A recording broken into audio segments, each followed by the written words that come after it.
بیمار اب بھی ہے، ان کی عادت ہم نے کی ہے،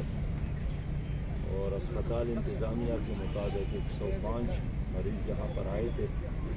اکثریت تو فارغ ہوئے رہے ہیں۔ 8 آج ہمارے بچے شہید ہو گئے۔ ربیع الاول کا مہینہ ہے، اور اس مہینے میں رحمت للعالمین دنیا میں تشریف لائے تھے تاکہ انسانوں کی رہنمائی ہو، لیکن اس مبارک مہینے میں ہمارے بزدل دشمن نے ہمارے بچوں پر حملہ کیا، اور آج کا یہ جو حملہ ہے یہ ہر لحاظ سے قابل مذمت ہے۔ اس مسجد میں اس وقت بھی 900 کے قریب بچے وہ موجود تھے، مشکات شریف کے درس میں شریک تھے، اور دشمن نے وہاں حملہ کیا۔ میں سمجھتا ہوں کہ جو بہت بڑی سازش تھی اور ایک بہت بڑا سانحہ ہے، جس کے نتیجے میں ہمارے 8 بچے تو شہید ہو گئے، 105 سے زیادہ زخمی ہو گئے ہیں۔ جو شہید ہو گئے ہیں ان کے لیے ہم اللہ تعالیٰ کی حضور شہادت کی قبولیت کی دعا کرتے ہیں،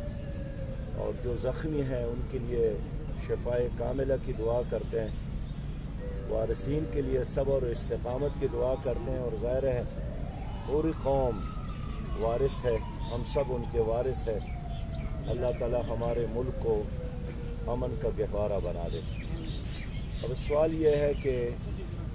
ایک طویل وقفے کے بعد اچانک ہمارے ملک میں اس طرح کے واردات اور سانحات شروع ہو گئے ہیں۔ کوئٹہ میں واقعہ ہوا، کراچی میں واقعہ ہوا، دیر میں حملے شروع ہو گئے، اور اس طرح اس پوری ریجن میں ایک طویل وقفے کے بعد دوبارہ واقعات شروع ہو گئے ہیں۔ یہ ہماری حکومت کے لیے ایک بہت بڑا امتحان ہے، ایک لمحہ فکریہ ہے، اور ہم محسوس کرتے ہیں کہ شاید حکومت دوسرے سرگرمیوں میں زیادہ مصروف ہو گئی ہے، اور اس لیے سیکیورٹی پر شاید توجہ کم ہو گئی ہے۔ اگر اس کی توجہ ہوتی تو اس طرح کے واقعات نہ ہوتے۔ اس لیے میں حکومت پاکستان اور جتنی سیکیورٹی سے تعلق رکھنے والے ایجنسی اور ادارے ہیں ان کو پوری قوم کی طرف سے پیغام دینا چاہتا ہوں کہ آپ کا اور تمام اداروں کا سب سے پہلا اور اولین کام اپنی قوم اور لوگوں کی جان اور مال کی سیکیورٹی ہے اور تحفظ ہے۔ اور جب ایک طرف انڈیا خود کہہ رہا ہے کہ ہم نے انتقام لینا ہے، ہم نے بدلہ لینا ہے، ہم نے حملہ کرنا ہے، حال یہ ہے کہ ہماری طرف سے انڈیا کے خلاف کوئی اس طرح واقعات نہیں ہو رہے ہیں، لیکن پھر بھی انڈین حکومت اور آرمی مسلسل پاکستان کو تھریٹ کر رہا ہے۔ اور یہ جو واقعات ہو گئے ہیں، ان تمام واقعات کے ہونے سے قبل ہماری حکومت کے اداروں کو پتہ چلا تھا کہ اس طرح کچھ واقعات ہونے والے ہیں، کوئٹہ کے حوالے سے بھی اور یہاں کے حوالے سے بھی، لیکن افسوس یہ ہے کہ ہماری حکومت بر وقت وہ اقدامات نہ کر سکی جس کے نتیجے میں آج کا یہ واقعہ نہ ہوتا۔ خون ناحق بہایا گیا، ہماری مسجد کو جلایا گیا، وہاں بچے خون میں نہلائے گئے، اساتذہ بھی شہید ہو گئے، جس پر جتنا بھی افسوس کیا جائے کم ہے۔ لیکن آرمی پبلک اسکول کے واقعے کے بعد حکومت نے اور انٹیلیجنس اداروں نے اور پاک آرمی نے بحیثیت مجموعی جو لائن لیا تھا، اور ہر طرح سے انہوں نے اپنے ملک کو پرامن بنانے کی کوشش کی تھی، اس میں ایک حد تک ہمیں کامیابی ہوئی تھی۔ ساری سیاسی قیادت، حکومت اور فوج ایک پیج پر تھی کہ ہر قیمت پر اپنی قوم کو محفوظ بنانا ہے، لیکن کچھ عرصے سے ہم دیکھ رہے ہیں کہ حکومت کی وہ توجہ نہیں رہی، وہ یکسوئی نہیں رہی، اور شاید اندرونی مسائل کی وجہ سے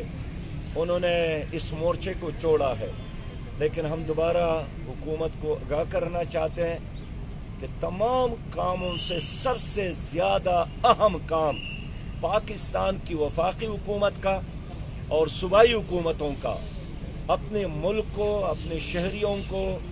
امن دینا ہے، سیکیورٹی کو 100% یقینی بنانا ہے۔ پوری قوم اس کام میں ایک ہے، حکومت کو بھی جاگنے کی ضرورت ہے۔ پشاور نے بہت سارے زخم پہلے ہی برداشت کیے ہیں، اور LRH جہاں ہم کھڑے ہیں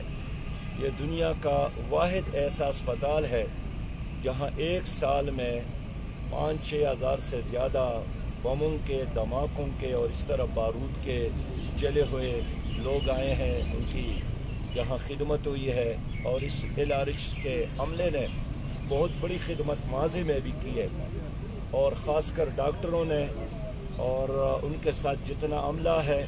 ہم ان سب کا شکریہ ادا کرتے ہیں کہ انہوں نے بر وقت اقدامات کیے ہیں، بر وقت اپنے تمام کام چھوڑ کر اسی خدمت میں لگے ہیں۔ لیکن حکومت سے ہمارا گلہ ہے، حکومت کی کارروائی پر، حکومت کی کارکردگی پر پوری قوم کے تحفظات ہے، بہت سارے سوالات ہیں، شکوک اور شبہات ہے، اور ہم یہی چاہتے ہیں کہ اللہ نہ کرے کہ دوبارہ وہ دور آ جائے جس سے ایک بار ہم نکلے ہیں، اور اس میں حکومت کو چاہیے کہ وہ تمام دراڑیں بند کر لے، وہ تمام راستے بند کر لے جن کے نتیجے میں اس طرح واقعات ہونے کا مستقبل میں امکان ہے۔ صاحب یہ بہت بتائیں شکریہ۔ کہ کچھ دن پہلے حکومت ریڈ الرٹ جاری کر دیتی ہے کہ ہمیں اطلاعات ملی ہے کہ کوئٹہ اور پشاور میں ہوں گے کچھ واقعات، اور پھر اچانک اس پر عمل کرتے ہوئے واقعات ہو جاتے ہیں یا کروائے جاتے ہیں، کیونکہ آپ ذرا بتا دیے، کیونکہ آج اسمبلی فلور پر بھی بہت بحث ہو گئی ہے کہ ایسے واقعات کروائے جاتے ہیں، تو کیا یہ PDM کو روکنے کی ایک سازش آپ سمجھ رہے ہیں، یا اس قسم کے اگر ریڈ الرٹ جاری ہو جاتے تو اس سے پہلے اقدام کیوں نہیں اٹھایا جاتا؟ دیکھیے، جو سب سے بڑا کویشچن ہے وہ یہی ہے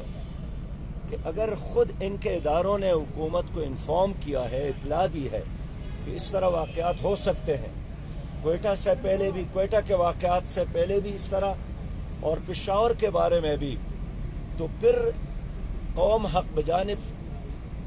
اس سوال کرنے میں حق بجانب ہے کہ آخر کیوں پھر حکومت نے وہ اقدامات نہیں کیے جس کے نتیجے میں اس طرح کے واقعات نہ ہوتے۔ اور میں سمجھتا ہوں کہ قوم کا جو صبر کا پیمانہ ہے وہ لبریز ہو رہا ہے۔